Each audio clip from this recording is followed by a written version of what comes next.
Okay, our next unboxing po ngayon is kita-kita naman sa box guys, gaming chair. So, hindi ko patagalin. Siyempre, buksan natin siya. Check natin.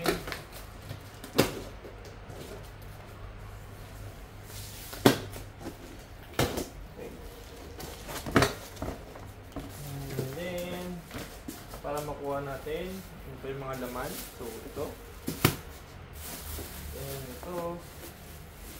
Bababa ko na guys, yung double check natin mamaya.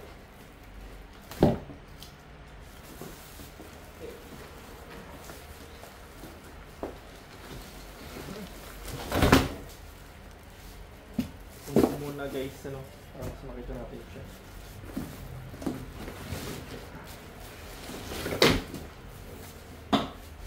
Right. Hindi nakapagtaka, ito yung pinaka-base niya.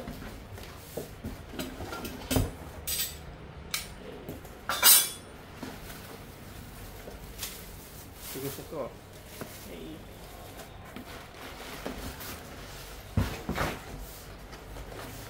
So, yun lang po yung laman niya, no? Okay.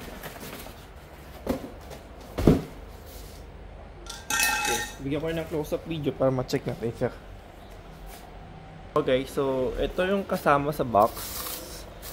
Ito panigurado yung pinaka-adjustable niya, no? Ayan. Adjustable mechanism. Yung sa pinaka likod natin, mayroon siyang maliit na pillow case dito or backrest pillow case, no? Mukha siyang upuan ng sasakyan.